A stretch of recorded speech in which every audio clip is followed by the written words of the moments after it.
የዚያ ልብ በከባድ ሐዘንና በትዝታ ማዕበል ተናውጧል።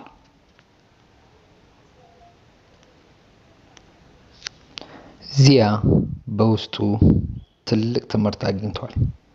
የሀብትን ዋጋ ለማወቅ ማጣትን ማወቅ ያስፈልግ ነበር ሲል ያስባል። ለልጆቹና ለልጅ ልጆቹ ዓለምን ሁሉ ጣፋጭ ለማድረግ ቢጥርም እውነተኛውን የህይወት ትርጉም ግን ለማስረዳት እንዳልቻለ ይገነዘባል።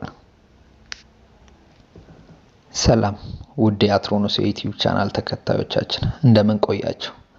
ዛሬም እንደተለመደው በመሐላ ክፍል 7 ላይ የታዩ ትዕይንቶችን ወደ እናንተ ለማድረስ ሰዓታችንን ጠብቀን መጣናል።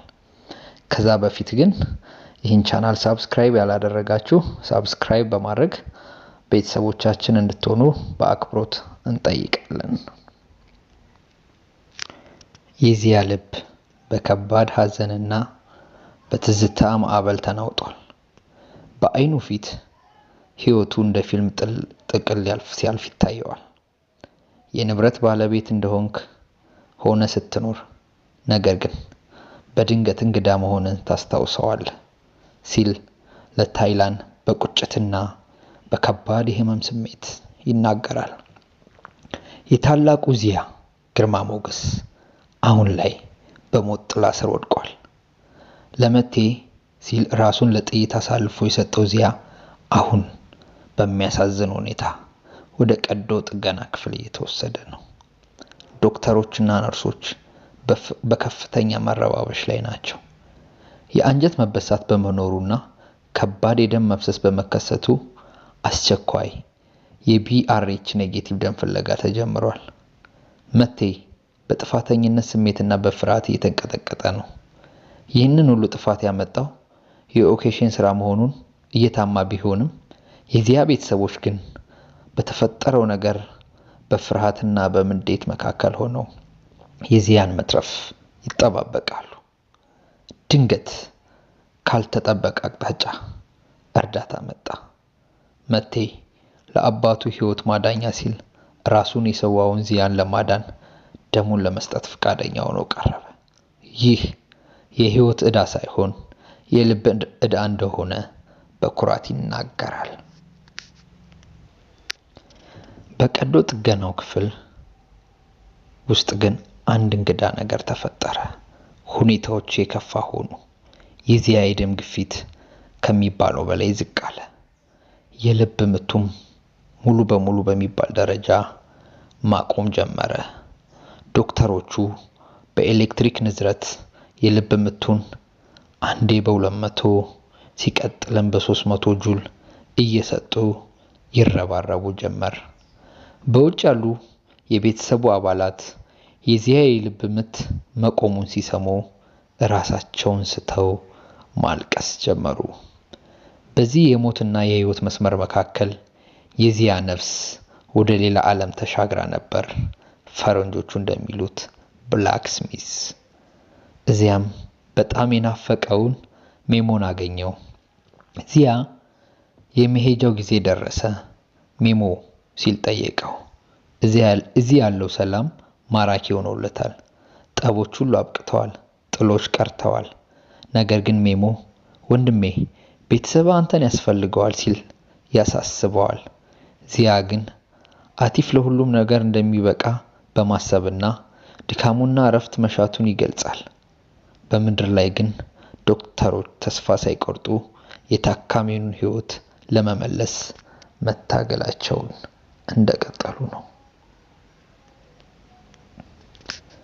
ከአስቸጋሪው ትግል በኋላ የዚያ ነፍስ ወደ አካሉ ተመለሰች።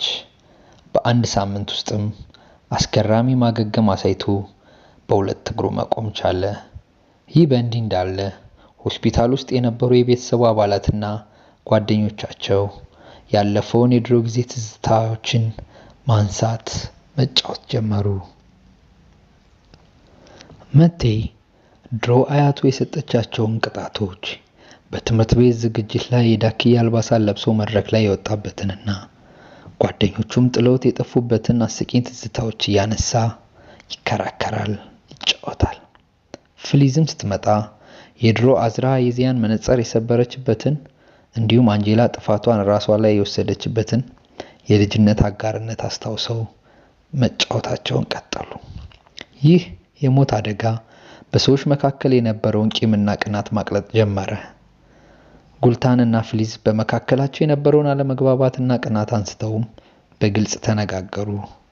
ጉልታን ለፍሊዝ ላንቺ እብድ ስላልኩሽ ከልቤ ይቅርታ ጠይቃለሁ ስትል፣ ፍሊዝም ለአባትሽ ደምሽን ሰጥተሻል በሚል የልብ አውራሽነት ይቅር ተባባሉ። አዝራና ከድርም በዚህ በሟች ዓለም ውስጥ ሕይወትና መዘጌት እንደማይገባ ተረድተው በፍቅር በደስታ አብረው ለመጓዝ ቃል ተግባቡ። በዚህ ሁሉ ግን መቴ አሁንም በበቀል ስሜት እየነደደ ነው። ለዚህ ደግሞ እንደ ምክንያትነት የሚያነሳው አያቱን ለዚህ ላበቃው ለሃካንና ለሰዎቹ ተገቢውን ምላሽ ለመስጠት በሚስጥር እቅድ እያወጣ ነው። ምንም እንኳን ሴት ልጁ በቀል የለም ከዚህ በኋላ ብላ ብታስጠነቅቀውም እርሱ ግን ማንም በኔ ላይ ጉዳት ማድረስ አይችልም ሲል በድብቅ ስራውን ይቀጥላል። በመጨረሻም ዚያ በታላቅ ክብርና ደስታ ወደ ቤቱ ተመለሰ። ቤተሰቡን በሙሉ ተሰብስቦ የሚወደውን የሰፈር ጣፋጭ ይዘው ተቀበሉት። ዚያ በውስጡ ትልቅ ትምህርት ያገኘ ይመስላል። የሀብትን ዋጋ ለማወቅ ማጣትን ማወቅ ያስፈልግ ነበር ሲል ያስባል። ለልጆቹና ለልጅ ልጆቹም ዓለምን ሁሉ ጣፋጭ ለማድረግ ቢጥርም እውነተኛውን የህይወት ትርጉም ግን ማስረዳት እንዳልቻለ ይገነዘባል። እንግዲህ ውድ ተመልካቾቻችን በመሐላ ክፍል 7 ላይ ዋና ያልናቸውን ትዕይንቶች አቅርበናል። በቀጣይ እንዲሁም ቶሎ እንዲደርሳችሁ ላይክ፣ ሼር፣ ሰብስክራይብ ማድረግ አትርሱ። ለዛሬ ለነበረን ቆይታ እጅግ አድርገን እናመሰግናለን። በቀጣይ እስክንገናኝ መልካም ሳምንት ይሁንላችሁ።